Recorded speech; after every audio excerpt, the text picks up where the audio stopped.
So say we joined in, right? So say we joined in. You giving me head, and a guy comes behind you. What are you gonna do? So, you know, she rebutted it very well. What'd she say? She said, the question is, what are you gonna do? Yo. What's good? My name is Chris Styles. This is Trappin Anonymous. Thank you all for coming back, rocking with me. We are, oh man, season 1 has been phenomenal. Thank you for all the support, reading all the comments. We're just gonna keep this content going. Big shout out to Breakbeat because, you know, without Breakbeat, we wouldn't be able to bring it to life the way we are bringing it to you now. Audio versions you can check out on our Apple, and you can check it out on Spotify as well. Again, thank you for tapping in, keeping the movement moving. This is Trappin Anonymous. It's only entertainment. The stories you hear don't necessarily reflect real life. They're here to educate, maybe keep your mans off the streets, or just here for pure entertainment. Let's get it. My name is Chris Styles. What's good, bro? What's good, man? Ah, man. You know, I like to always jump into my episodes. I don't like to take these scenic routes like a lot of other podcasts that you might hear. And that's not a slight to them, but people just want to know. So, give me an average night. If it was my first night coming to one of your extravagant parties. So, you know, it's a private party. We usually have about, just say 14 people. So it can range from 10 girls to 4 guys. So now everybody, you know what I mean, gets 2 at least. So we start off with a few games that, you know, typically will get you drunk. So that's how it goes first, right? You know, entertain. So it's like college. Yeah, you know? Somewhat, yes. Truth or drink. Yes, anything. Twister. Yeah, like Twister. That. But see, my Twister is different. You ain't play my Twister. Okay. I'm pretty sure nobody in this world played my Twister. Okay. So my Twister, there's no mat. You know what I mean? You know how the regular Twisters, everybody knows Twister with the mat, right? Yellow, blue. Yeah. We don't need the mat. We just need the board. So now I have like a little sticky pad or something where I just write 1, 2, 3, 4, because you know there's 4 sections on the Twister board. Yep. So each section on the board, the levels get higher. So now each color means something different. Red could mean maybe just a little slight massage. That means maybe, you know, if it's also, if you hit level 1, that's probably like an ear, a hand massage. Okay. Now imagine you hit red on level 2. May now get your inner thighs, shorty, you know? Okay, you know, get your feet rubbed. Yeah. Or is that level 1? No. Level 1, it can range. It depends. Okay. It depends where you at, kind of on your toxicity level 2. Your but toxic level. Yeah, that kind of helps us, because it gets everybody comfortable, you know? It gets everybody comfortable. Okay, so, you know, 3, you know, it goes up a little notch. Now I may get the shirt off with the back massage. 4 is triple X. We're taking it there. Oh yeah, we're taking it there. So the people walking into these events, do they know what's going on? Oh, they know. I'm upfront with it. Okay. I'm definitely upfront. I let them know, listen, this is what may happen. Okay. These are things that have happened. It's on you to come. I don't force anybody to come. They're gonna come. They want to. I learned that women want to experience these things. It's just like a bucket list. It may not be jumping out of an airplane into the ocean. It may just be, listen, this seems fun. You know, everybody. I feel like a lot of women want to experience themselves with other women.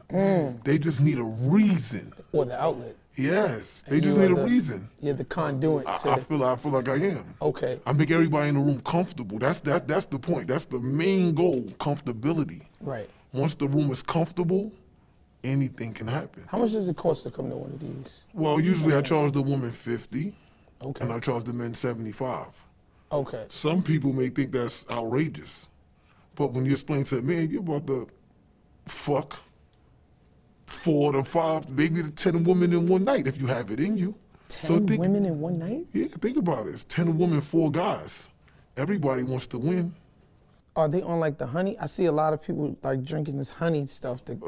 I'm pretty sure. Listen, I done went to the store where you can get a active pill. Oh, the horse.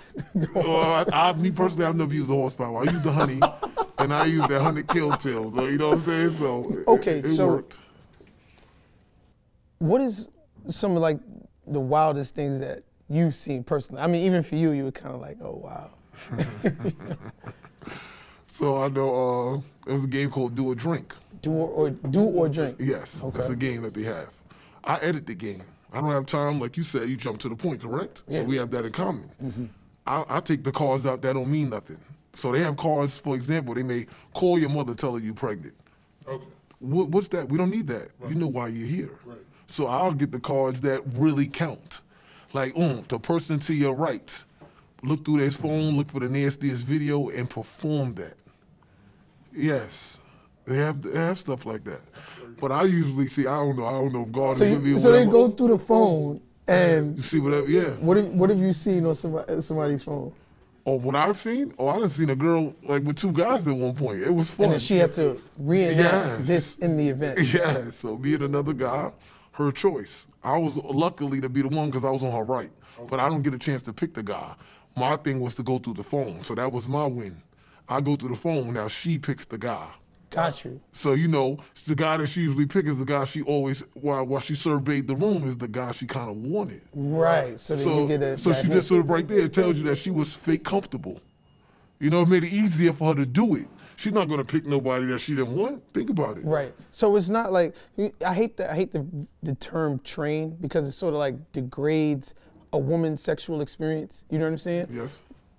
But essentially, when it's 2 guys on 1 girl, people consider it a train. You know what I mean?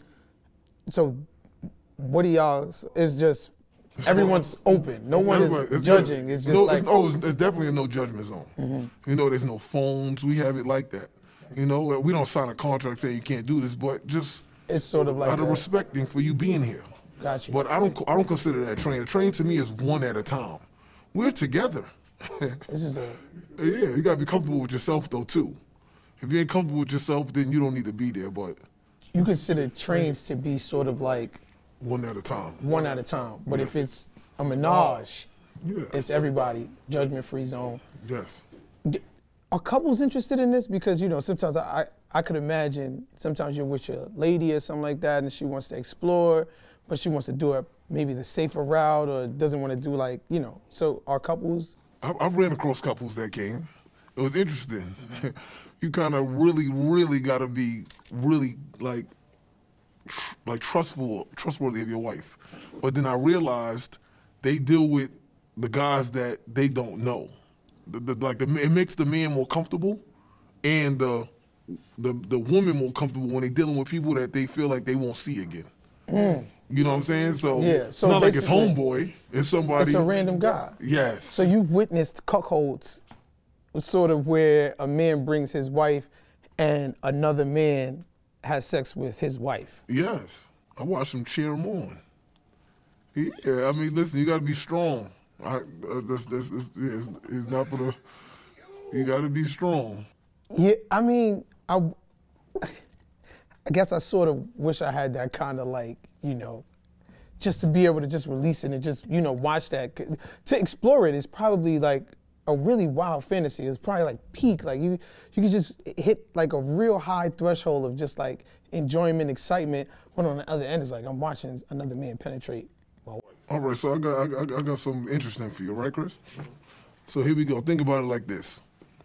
We in an era where it seems like cheating is like praised, right? That's what it seems like to me when I look at social media. It seems like cheating is praised. So think about it. You given an opportunity. Say you go once every 3 months, every 4 months, or once every 6 months. You're giving your partner that opportunity. Instead of going out to cheat, you there with her. So now you giving her no reason to cheat because in the back of her mind, like, damn, he's really kind of fulfilling my fantasy low key. You know what I'm saying? So now I don't got to cheat. Because at least I know I'm going to be there in June or I'm going to be there in December. Like, you know what I'm saying? That it's that thrill. But you definitely just got to trust your partner. You can't go there if you have any doubts. It can't be not one doubt. How did you get into this? Well, it definitely started from college. It definitely, just playing Kings. Just playing Kings. And that's when it started. Then I realized what was going on. And I said, hold on, this is what it takes? You know what? Like, I try to explain this to people all the time.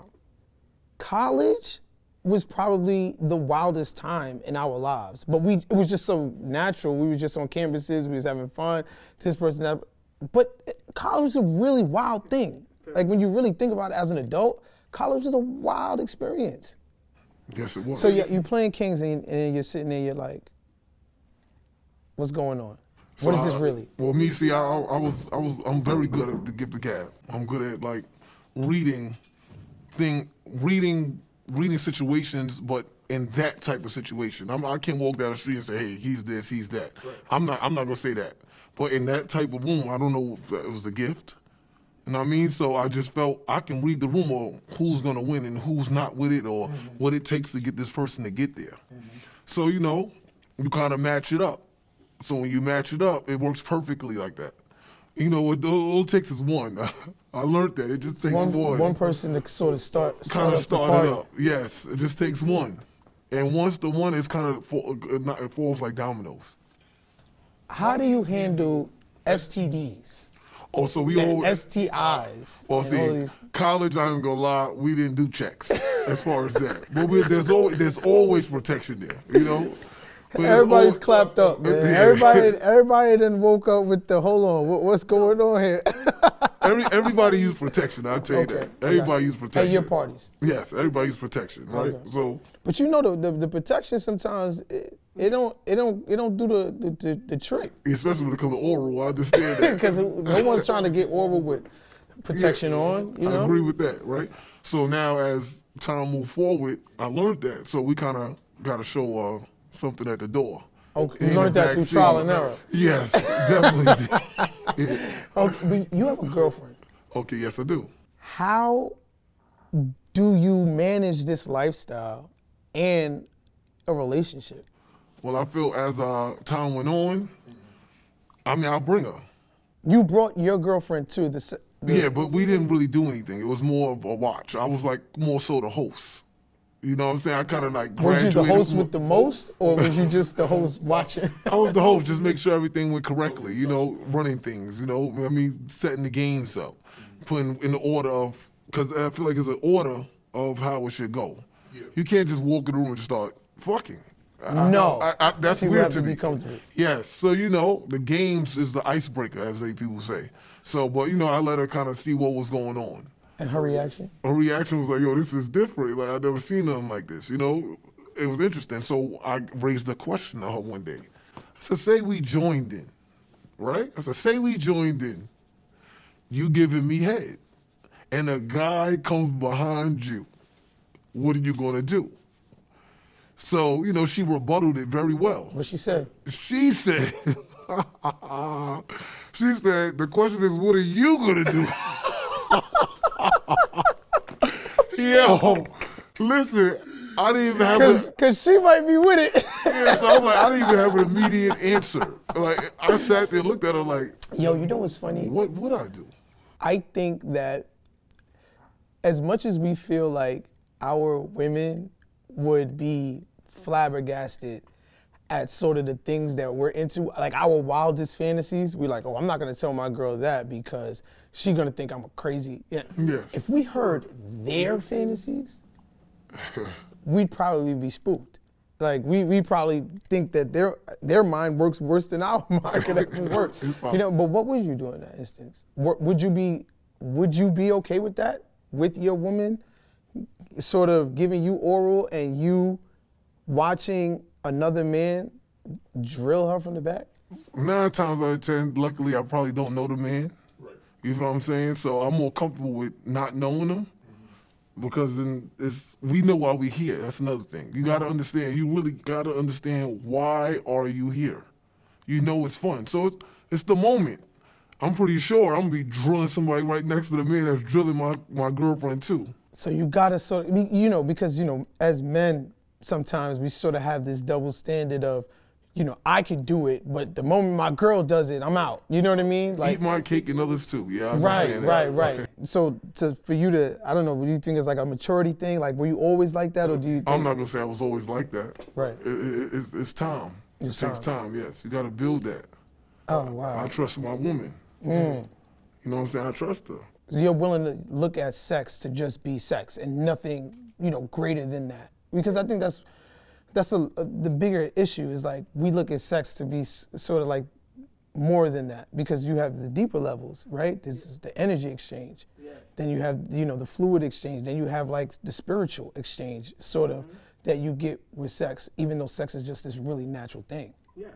Because I read that sex is even more powerful than any drug, alcohol, or whatever, because it's the one time that a man and a woman can be one, right? That's why we're always yearning for like a other half or a companion, is because sex is the one time we feel whole, because people are just halves. That's why it takes both of us to create a human. So I thought that was interesting. Do you sort of think about sort of the energy exchanges and maybe spiritually, or is it kind of just like, hey man, it's just sex? Well, with my girls, definitely, you know, we spiritually is a part of it. Energy's definitely like we matched. I don't know how to explain that, but as you may know, or whoever knows, they know when that's their partner. They know who, if that, or they believe that's the one for them. Now, with other women in the rooms, it's nothing to me. That's just because I'm there. What age did you lose your virginity? I'm a late bloomer, so I want to say 15. Yeah, I'm a late bloomer. I'm a late bloomer when it comes to guys. The girls. But I think that's more like culture, right? Like maybe I could be wrong, but like 15, to think that 15 is like a late bloomer for sex. Yeah, when we hear other people talking about it, I didn't hear a person 13, 14. Because that's young. 15 is young. Think about you have a kid and your kid 15 years old like loses their virginity. It's like you're not supposed to be engaging in these kinds of things. You know what I'm saying? I understand that too. Do you think you had an unhealthy relationship with sex growing up, or like what was it for you growing up? What was sex? Was it just like a honor system where you just become like more of the man, or was sex just like a thrill, or like how would you describe your experience with sex? Well, of course, I mean, at one point, you know, take it down who you're taking it down is a beautiful thing. I mean, to yourself, or if you want to explain to people who it was, your friends, of course, amongst your circle, you let them know, you know, you get glorified by that. You know, certain people have sex with, you definitely get glorified by that. It could be somebody's sport too, also. It's what you like doing and enjoy doing. There's nothing wrong with it, but that's what you enjoy. People love doing what they enjoy. I enjoy having sex. Has it ever felt like an addiction? I think my addiction was in college. I think I had sex. I felt like I had sex every day. That's what it felt like. Like every day I had a new girl, because you meet a new person in college every day. Yo, not knowing that you're meeting them, you're meeting a new person every day. And when you meet them, will it get to sexting? From texting to sexting? Yeah. In a matter of how long? Because they know why they're in college too. Of course, to get their education, but they want the experience that they heard about. I always think about when I talk about college, I don't think we're in college to learn about like anything in the classroom, unless you're coming to take up a trade, right? Like you look at the dorms, all the dorms face each other. College is a community, and everyone there is there to just connect. You think about the clubs, you think about the fraternities, the sororities, everything that deals with college, it is about interacting with someone else. That is what I see when I think about college. So when people say, oh, I can't do the academics and this, that, and that, academics is probably 10% of college. Unless you're like a doctor or a lawyer. Yeah. I'm sure it's, more. We didn't go to school for that. So, you know what I mean? So I think that in that regard, absolutely, like we're just there to connect, become this community and all these things. What's your thoughts on monogamy? I can't get the meaning of that. What's the meaning? Oh, monogamy, just being with one person. Oh, I don't mind that. It's not wrong being one person, because that's where love comes in. The fact that you didn't know what monogamy meant, you probably don't believe in that shit. No. He's like, I ain't never heard that word before. What's monogamy mean? I was just thinking faithful. You should have just said faithful. Well, you know, I mean, you could be, you know, they have like these polyamorous relationships where like people could be like with multiple people. I would assume it's still considered faithful, you know, but this is just kind of the things that they're into. You know, do you see yourself always being with multiple partners and with your one partner, or do you think that one time you could experience just being with that one person forever? The poly relationship, I mean, that's definitely interesting. That is interesting. I wouldn't mind trying that. I would like a trial and error. I wouldn't mind doing that, but I'm fine with one woman. You know, I'm fine with one woman. That doesn't bother me. Stability, and you know, somebody you always can talk to that you trust, especially you can tell them anything. You know what I'm saying? Have multiple girls, and you don't tell them everything that's going on in your life, do you? Pretty sure it don't. Yeah, no, I don't think anyone does. Yeah, so exactly. So that one, you know, when you have that one you come home to from a long day, that's beautiful. I'll definitely say that's beautiful. Do you have kids? I have one. You have one. Yes. And that sort of didn't work out, or did it work out, or you were still with your child's mom? No, I'm not with her anymore. It didn't work out, unfortunately. How much of maybe your sexual addiction do you think played into, not addiction, but how your sexual experience played into your relationship with your child's mom? I mean, I don't think that was the issue. My sex, that wasn't the issue. It was more so probably communication. That played a big part, and probably accountability. I'll say more so me. Accountability kind of sends us down the drain. You want to elaborate on that? You know, I never thought I was wrong. And when I did admit I was being wrong, I always justified it with something. How do we get into one of these sex parties that you run, that you operate? Can anybody just sign up? Is there like, are you like, is it like super exclusive? I know it's super exclusive now, but if someone else want to be a part of it outside of your fold, how can they sort of like, is application process, or, you know, like how does it, is it like STD testing, like COVID testing sites? How do you enter, like, do you have like a vaccine card? Like, it's kind of like handpicked. Okay. You know, I have to go people I trust. Because, I mean, my guys. Of course, who don't put their guys on first? like, what? Everybody's like, yo, you doing what? You put your guys on. You know, they always try to fake like they don't believe it at first. And I'm like, I'm telling you, this is different. So it'll take us one, especially if you're in a circle, just say you're in a circle of 5. Get one to come. That's it, just get one to come. And they realizing like, damn, I'm really just knocked down 4 to 5 women in one night. They're gonna tell the other dude in the circle like, yo, that man wasn't lying. How many women do you think you've probably been with? In my lifetime? Or in the course of the sex parties? All together, man, over the years, man, they call me Wilt Chamberlain. Well, Wilt Chamberlain was known for his extensive women collection. Okay, so 1,000? I would say over 100. You know, you hit 100 in one game, right? Yeah, so yeah, that's why they say Wilt Chamberlain. I say that plus more. I don't know exact number, but it's been a lot. What are some of the things that you look for in your partner? And I ask that because I can't imagine that sex is one of the things. Oh, no. My part of loyalty. Loyalty is a big thing, and trust. I'm gonna give it to you raw. I want you to give it to me the same way. No matter how my feelings is, I'm gonna deal with it because I'm gonna help you unpack any baggage you have, and I want you to help me unpack any baggage I have. So, what is some advice that you would give someone that's looking to be a part of your club or want to start their own club? Well, I would tell them first, be comfortable with your own body. Gotta be comfortable with your body. You got to be. It don't matter. Well, like letting her lick your ass and shit? No, well, I mean, I personally haven't done that. I've seen that. I haven't done that, honestly. But I've seen that before.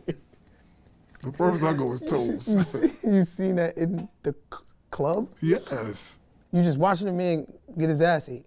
Well, I'm probably doing my own thing, slam dancing, but think about it. I'm next to you. I'm looking at it. It's not like we probably get like a 3-bedroom B&B, you know, stuff like that, or you know. But a lot of times it starts in the living room for some reason. That main room, it can start. All it takes is one, boom. Everybody butt naked looking at each other. That's why I say you gotta be comfortable with yourself. I can walk past another man with my dick out. I mean, especially the ones that's there, because I ain't think he thinking about me. It's so much ass in the room. That's what he thinking about. So that's why I say you gotta be comfortable with yourself. You think you could be butt naked next to another man? That's a very obscure question. Oh yeah, sorry. Okay, well, another man. With other women though. Okay, think about it. It's 5 women in the room. It's you and your man. You bucking naked next to him. I mean, it is what it is. Oh, okay. It is. We're human beings, right? Yes. You have any regrets during your whole journey within this line of work? No regrets. It's fun. I mean, I done had people come to me and say, yo, I never thought I would have done this before. So especially women. Women say, yo, she really like did that to me? I never thought I'd let a woman eat me. Right. So that, I mean, it was just the experience, and then that's when they realized that maybe women do it better than guys. Because I used to hear it before, but I really didn't understand that. Right. Me personally, I didn't understand, like, what? Well, women would know a woman's body. I mean, know how to take care of it. True, but it's funny when you actually see it. Yeah. Like, I done been behind a woman while she's eating another woman. It's fun. It's fun. I loved it. This thrill, it sounds like a really, really, really big thrill. What's something that? No, what I wanted to ask you was this: a woman's comfortability. Has women ever came and say, "Well, I wasn't comfortable in this situation," or they say, "Well, I thought I could handle it, but I couldn't handle it," or they just want to leave, or they just think it's going too far, or you know, how do you deal with sort of those kinds of issues? So. A young lady came. I personally didn't invite her. She came with a guy that I knew. He invited her. I thought he explained to her what was really going on. He didn't once I had a chance to speak to her because she wanted to flip the table in the room. She wanted to flip the table. She was pissed. A little bit because he didn't give her the straightforward. Right. You know what I'm saying? Oh, we just going to this get together. Yes, kind of like that until she seen what was going on and it kind of thing. So. When she spoke to me, I was like, yo, there's no need to do all that. I'm sorry for the inconvenience of what happened. Listen, you don't have to do anything you don't feel comfortable doing. It's an option. I said, you can watch. I'm pretty sure. I said, look, you don't see me do anything. I'm watching. This is fun to me. And she actually watched with me. And then she reached out to me via social media and said, yo, you are hilarious. The way you were coaching, like it was funny. I was like, yeah, get that. And she was laughing. She said, yo, like you really found so much interest in it. It looked like you was having more fun watching than actually doing it. I said, I've been doing it for so long. That's regular. This is nothing new. So watching is funny to me because I'm like, yeah, put your foot up on that couch. Suck that dick. Like, you know what I mean? Like, I get to say stuff like that. It's so funny. Like, right. I got you. You get to sort of be the host. Yes. With the most. With the most. So what was like your first time actually doing this and then that moment where you're like, hold on, we can make money out of here? So the first time me actually doing it. Yeah, what was your experience like? Honestly, I wasn't upfront about it. So I really pitched it as like a calm game night. That was my first pitch. Because I just wanted to see where I can take it. Okay. You know, I'm really reliving like certain things from college, and I said, these people are older, and they always say older women have a higher sex drive, quote unquote. Listen, you know, I don't know the statistics. I just hear it, and I say, okay, I'm gonna run with it. So I brought a few people out. Probably was about 8 of us. This is your experiment. Yeah, it was even. I would say 4 and 4. Even. So, you know, we started playing games, started drinking. It just takes that one dare. Like that one dare, that's all it takes. Like, you know when people at having fun, they feeling comfortable, it may just start from a lap dance. I can tell a lot from the lap dance. So I know, because I give people the option to pick who they want. Hey, excuse me, miss, I dare you to lap dance any guy in the room. So now when I see that, boom, and I always tell the guys, I understand you may want this one, but you gotta take who chooses you. That is always the win. People don't understand that. You don't force it. You can't. Yeah. regardless, the person that picks you is who you like. I'm gonna work off that. Yep. That's what I'm gonna work off. Right. So that's how I started. Boom. Next thing you know is I'll take it up a notch. I'll just take my chance. Yep. Yeah, I did eat a kitty. Nigga always gonna say, fuck it. that'd be the funny part. They be like, fuck it. So now you doing it in front of everybody, but you like, close your eyes, look, and it happened. And from there, it's like, oh, shoot. So once you see that, somebody pulling up with the next girl like, I can do it to you too. And then it kept just falling like dominoes. And do you see it more like women are the shy ones, or are the men the shy ones when it comes to these experiences? Secretly, I got a demon woman. Like, she's a demon. I bring her to all of them. She is literally a demon. I'll bring a shy female there. What's her first time? I'll bring a shy female there. She kind of didn't, she was a little nervous, like didn't want to do the lap dances at first with just in her panties and with her undergarments. She was like trying to take the shots. So I'm like, yo, we all here. We know there's no judgment zone. So the girl I knew that's a demon, she said, how about you come give me a lap dance? That I'll promise you not. She got the lap dance from the girl. She's like, ooh, she was rubbing her. She was caressing her. She found that more acceptable than the guys touching her, it seemed like. So that's what it took to open up and get her comfortable. And from there, look, that wall came down and it was. You will be surprised. But I always keep one demon girl. You know 3 Called Molly? Where they got that one guy. You don't even know they working with each other. You know what I'm saying? You don't even know they working with each other. I keep one of those. And they just Yes. I had a friend that has been to one of your events. He was telling me, he was like the new guy there. Definitely. So he sort of was like all right, let me see how this thing goes. Let me see how this thing works. And he said, so he tried to play it back. He said, oh, they saw fresh meat. And he said the women jumped on him. Yes, that's how it was. And he said, yo, I was like, hold on, wait, hold on. Let me figure out. And it was just, next thing you know, his pants is down. You know what I'm saying? It's like. He was the man of the night. Just because that new energy there is like, okay, we got a new one. And that's how it was. And he kept going and going and going. I ain't never seen nothing like it. That's what help me God. You have one of the wildest close friends I've ever seen. I just say that. Oh, you're pretty interesting. It gets a little wild on there. Oh, man, like I said, this is Trappin Anonymous. My name is Chris Styles. Let's get it.